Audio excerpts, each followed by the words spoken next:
Welcome back friends. और आ रही हूँ तैयार होने। जी हाँ, तैयार होना मेरा सबसे इम्पोर्टेंट काम है। और लोगों में से बहुत सारे लोग ऐसे होते हैं, बहुत सारी होम मेकर्स ऐसी होती हैं कि अगर बाहर नहीं जाना है तो फेस वॉश करना भी उन्हें ज़रूरी नहीं लगता। और कुछ करती भी हैं तो फेस पे साबुन लगा लेती हैं, कोई हार्श केमिकल वाला साबुन लगा लेती हैं जिससे उनकी स्किन खराब हो जाती है। तो खैर, इसके बेनिफिट मैं आपको बाद में और बताऊंगी कि हमें सुबह किस लिए डेली तैयार होना चाहिए, चाहे हम घर पे रहें चाहे हम ऑफिस में जाके काम करें। तो पहले मैं आपको बताती हूँ जो मेरे पास मामा अर्थ के 2 प्रोडक्ट्स हैं उनके बारे में। पहला तो ये है मामा अर्थ का टी ट्री फेस वॉश। और आपको पता ही होगा कि मामा अर्थ के प्रोडक्ट्स मैं काफ़ी यूज़ करती हूँ और मुझे पर्सनली पसंद है, क्योंकि इनके प्रोडक्ट्स जो होते हैं ये सिलिकॉन और पैराबीन फ्री होते हैं और डर्मेटोलॉजिस्ट द्वारा टेस्ट किए होते हैं, मतलब आपकी स्किन पे सेफ होते हैं। और ये जो है हर टाइप की स्किन के लिए है। और अभी जैसे बरसात वगैरह का मौसम है तो उसमें ये हो जाता है ना कि स्किन हमारी ऑयली हो जाती है, चाहे कैसा भी हमारा स्किन का टाइप हो, चाहे ड्राई स्किन टाइप भी हो, तो लेकिन थोड़ा चिपचिपा सा हो जाता है, थोड़ी थोड़ी देर में ऑयल आता है। और खास करके जो लोगों की एक्ने प्रोन स्किन है तो उनके लिए बेस्ट है ये। इस फेस वॉश में टी ट्री और नीम है। नीम का तो अब सबको ही पता है, मतलब हर किसी को पता ही होता है कि नीम कितना यूजफुल है हमारे स्किन के लिए। कोई भी स्किन प्रॉब्लम है, एक्ने, पिंपल या कुछ भी इस टाइप की प्रॉब्लम है तो उसके लिए नीम एक वरदान है। और टी ट्री ये आपकी स्किन को जो भी डेड सेल्स हैं उनको रिमूव करके नई सेल्स को ग्रो करने में हेल्प करता है। और जो मामा अर्थ है ये प्लास्टिक पॉजिटिव ब्रांड है। तो प्लास्टिक पॉजिटिव मतलब जितना ये लोग प्लास्टिक यूज़ करते हैं उससे ज़्यादा रिसाइकल करते हैं, क्योंकि आप लोगों में बहुत सारे लोगों का ये कंसर्न होता है कि जैसे मैं कुछ भी प्लास्टिक की चीज़ यूज़ करती हूँ तो कि कम प्लास्टिक यूज़ करो। तो ये ब्रांड प्लास्टिक पॉजिटिव है और इंडियन ब्रांड है, तो मतलब सबसे अच्छी बात है कि अपने भारत का ही है। उसके बाद जो अगला प्रोडक्ट है मेरे पास, ये भी मामा अर्थ का tea tree oil free face moisturiser है। तो अपनी स्किन को मॉइस्चराइज करना ज़रूरी होता है, चाहे इसके ऊपर आप कुछ भी लगाएं, लेकिन एक बेसिक डेली क्रीम तो होनी चाहिए। तो ये ऑयल फ्री क्रीम है, तो ये भी टेंशन नहीं है कि फेस चिपचिप हो रहा है लगाने के बाद। और ये काफ़ी लाइट वेट फॉर्मूला है, मतलब लगाने के बाद आपको ऐसा नहीं लगेगा कि फेस पे कुछ लाद रखा है। और ये जो भी प्रोडक्ट्स हैं ये सारे नेचुरल चीज़ों से बने हैं और इसमें कोई भी एनिमल प्रोडक्ट्स नहीं यूज़ किए गए, क्रुएल्टी फ्री हैं। तो ये भी टेंशन नहीं है कि हाँ इस प्रोडक्ट में कुछ ऐसी चीज़ यूज़ की गई है जो कि आपके उसूलों के खिलाफ हो। ये पैराबीन और सिलिकॉन फ्री है और इसका प्राइस मैं आपको बता देती हूँ, बॉक्स पे अंकित होगा। बहुत सही बोल रही हूँ, एकदम शुद्ध हिंदी।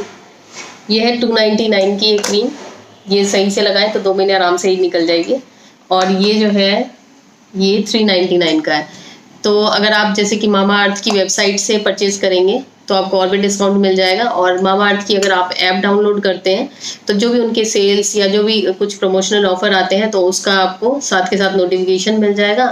और जो भी प्रोडक्ट आप मामा अर्थ की वेबसाइट से खरीदेंगे, तो जैसे आपने एक प्रोडक्ट खरीदा तो आपके हर एक ऑर्डर को वो एक पौधे से लिंक करते हैं। मतलब जैसे कि आपने एक फेस वॉश खरीदा, उसके बदले वो एक पौधा लगाएंगे और उस पौधे का आपको जियो लोकेशन और उस पौधे की पिक्चर वो सारा कुछ आपको भेजेंगे कि वो पौधा कहाँ पे लगा है, और उसकी फ़ोटो भी आपको भेजेंगे। मतलब हर एक ऑर्डर के बदले मामा अर्थ की वेबसाइट से जो भी आप सामान लेते हैं तो उसके बदले वो पौधा लगाते हैं। तो मतलब ये बहुत ही अच्छी चीज़ मुझे लगती है कि इससे जो भी हम चीज़ें यूज़ करें, हम डायरेक्ट तो पौधे नहीं लगा सकते आजकल के टाइम में, किसके पास इतना टाइम है, लेकिन हमारे ऑर्डर करने से एक प्लांट लग जाता है। तो चलिए मैं आपको यूज़ करके बताती हूँ। और ये फेस वॉश तो इतना बड़ा है कि ये आराम से 2 महीने निकल जाएगा। और यश के पास है ये फेस वॉश ऑलरेडी, तो यश का तो कितने महीने हो गए यश? यश का भी चल रहा है, जबकि यश को ज़्यादा लगता है। तो यूज़ करके बताती हूँ। मेरा फेस वॉश और थोड़ा सा लगेगा, थोड़ा सा लिया है मैंने, ये रहा। और ये आपको अमेजोन, नाइका, फ्लिपकार्ट पे मिल जाएगा और मामा अर्थ की वेबसाइट पे तो मिलेगा ही। मैं लिंक दे दूंगी डिस्क्रिप्शन में, तो आप चेक कर सकते हैं।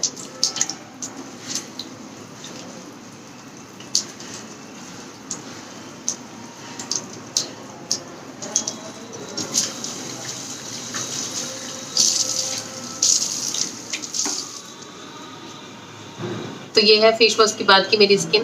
अब इसे मैं टॉवल ड्राई कर लेती हूँ, उसके बाद क्रीम लगाऊंगी। इस ऑयल फ्री मॉइस्चराइज़र में टी ट्री है जो कि अपनी एंटी माइक्रोबियल प्रॉपर्टी के लिए फेमस है। तो ये ऑब्वियसली एक्ने प्रोन स्किन के लिए बेस्ट है। और दूसरा इसमें सैलिसिलिक एसिड है जो कि आपके जो पोर्स हैं उनको क्लीन करने में हेल्प करता है और डेड स्किन को रिमूव करने में हेल्प करता है। और ये नॉन स्टिकी है तो ये भी टेंशन नहीं है कि चिपचिपा होगा। क्रीम को एटलीस्ट 2-3 मिनट फेस पे अच्छी तरीके से मसाज करें, जिससे कि क्रीम अच्छी तरीके से आपके फेस पे एब्जॉर्ब हो जाए और साथ ही आपके फेस को 2-3 मिनट का मसाज मिल जाएगा, जिससे आपकी स्किन अच्छी हो जाएगी। क्रीम 24 घंटे तक आपके फेस को हाइड्रेटेड रखती है, मतलब ऐसा नहीं लगेगा कि कुछ घंटे बाद आपका फेस सूखा सूखा सा नहीं लगेगा, मतलब फेस अच्छा लगेगा देखने में, टेक्सचर अच्छा लगेगा। तो ये क्रीम ऑलमोस्ट एब्जॉर्ब हो चुकी है। और उसके बाद का जो मेरा डेली का तैयार होने का प्रोसेस है, जैसे लिपस्टिक वगैरह लगाने का, बेसिक क्रीम तो मैं लगाती हूँ, उसके बाद जो लिपस्टिक वगैरह, क्योंकि बिना तैयार हुए तो मैं किचन में खाना बना ही नहीं सकती या कोई काम नहीं कर सकती, उसके बिना तो मेरा मन ही नहीं लगता।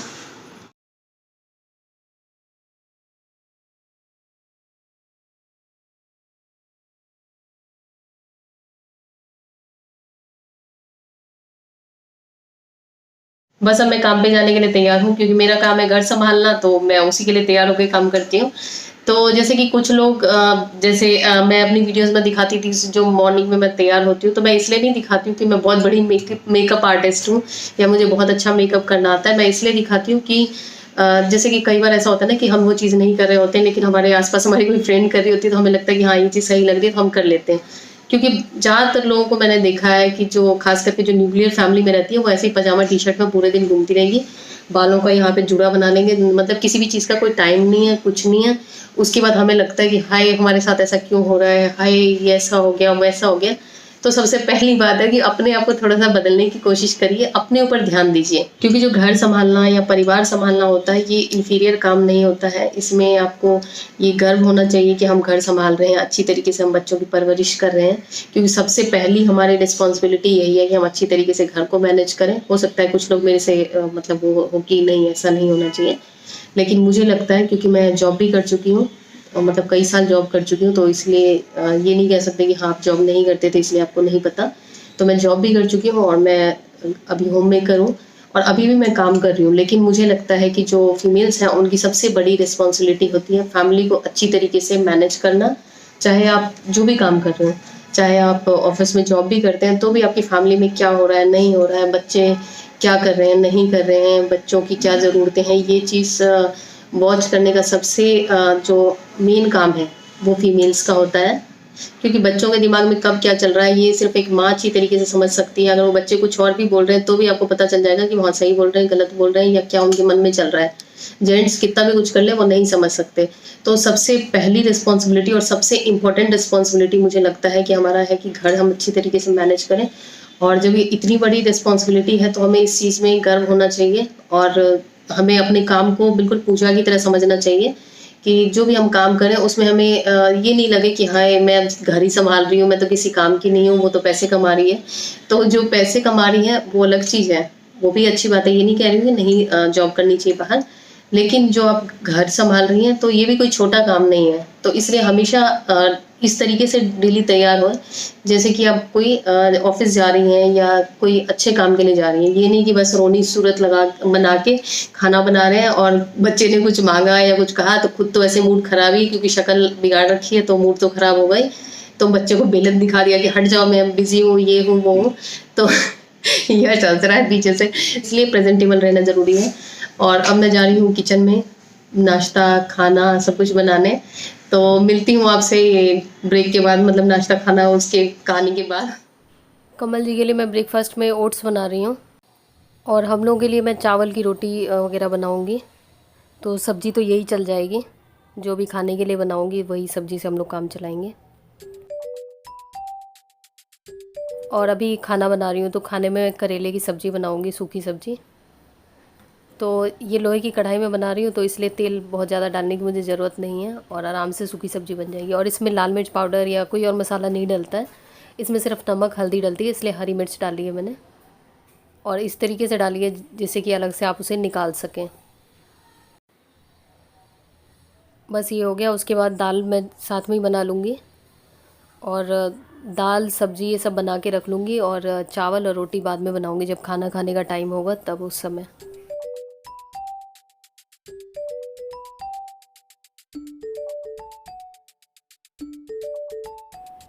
ये टमाटर दाल में डालने के लिए और हरी मिर्च भी।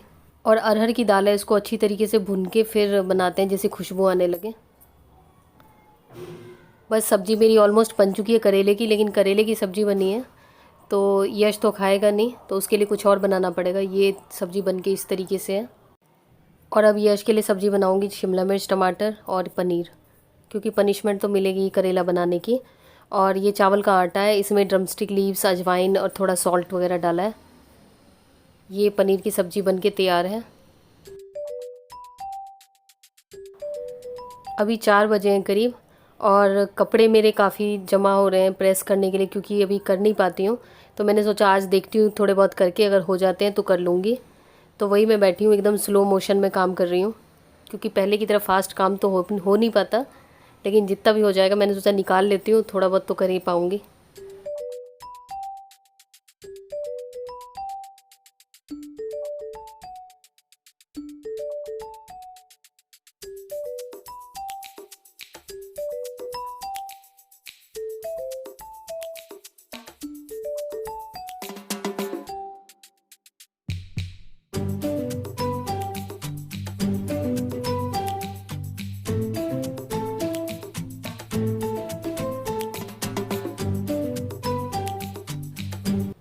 अभी इतने कपड़े किए मैंने, तो नहीं कुछ से तो कुछ हो गए। मैंने प्रेस से ब्रेक लिया है, क्योंकि हम लोग कल से नहीं, अभी कुछ दिनों से डेली हम लोग पिज़्ज़ा पिज़्ज़ा पिज़्ज़ा कर रहे थे, मैं और यश। फिर कमल जी हमें डांट रहे थे। फिर आज हमने सोचा चाहे कुछ भी हो जाए मंगा के ही रहेंगे, पर पिज़्ज़ा नहीं मिला। क्यों नहीं मिला? क्योंकि यहाँ पे वो डोमिनोज का दे रहा था प्रीपेड, बंद है, मतलब पता नहीं क्या हो गया, यहाँ पे दे ही नहीं रहा। फिर हमने मंगाया, ये बर्गर मंगाया, ज़्यादा नहीं मंगाया मैंने, और कमल जी को बुलाया। एक बाइट तो उन्हें दे देंगे, नहीं तो वो हजम नहीं होगा हम लोगों को। मैंने कहा बहुत हो गया, ये घास फूस खाते खाते खाते एकदम पागल हो गए, अब कुछ हटके खाते हैं। कोल्ड ड्रिंक नहीं मंगाई, मैं कहा जब इतना सब कुछ कर ही लिया, कोल्ड ड्रिंक भी पी लेते हैं। तो चलिए ये पहले खा लेती हूँ, उसके बाद जाऊँगी फिर से दोबारा प्रेस करने। अभी हम लोग कमल जी का वेट कर रहे हैं कि जल्दी जल्दी आए और फटाफट से। यश के इसके साथ हम पियेंगे क्या, कुछ तो पीने के लिए होना चाहिए। और इसके नाम भी ऐसे ऐसे थे ना, मैं तो यश कह रहा केचप पी लेना। मैं तो ये सब चीज़ें ज़्यादा खाती थी, तो मुझे इतना आइडिया नहीं है इन सब चीज़ों का। तो क्या क्या नाम था, उड़ता पंजाब, जय वीडू, और क्या था, बहुत ही अजीब अजीब नाम। मैंने कहा ये उड़ता पंजाब, ये क्या नाम रखा है बर्गर का, पता नहीं क्या डाल के दे दे। कह रहा नहीं ऐसे ही नाम रखा है। मैंने कहा पहली बार सुना है मैंने तो। ये सब का बर्गर मुझे उतना पसंद नहीं है, ये सब का यश को ही रहता है। चलिए अब कमल जी को आवाज लगाओ। यश चाहिए ये भी मंगाया स्प्राइट। ये क्या है? फ्राइज। और ये फ्राइज, ये सिर्फ एक ही अपने लिए? इतने से देता है इससे। हाँ ये बहुत कम दिए हैं इसने। कितने में से लिए?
बर्गर खाने के बाद उसके बाद यश ने ग्रीन टी बनाई थी। मैंने कहा मुझे भी दे दो, ऐसा लग रहा है जैसे कि पाप कर लिया हो, तो पाप धोने के लिए।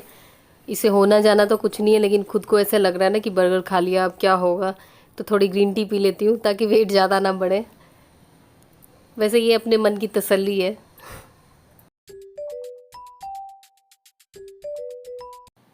दोबारा आके मैंने सारे कपड़े प्रेस कर लिए, और ये कमल जी पता नहीं क्रेडिट कार्ड लेके क्यों बैठे हुए हैं, कपड़े देख के डर गए होंगे।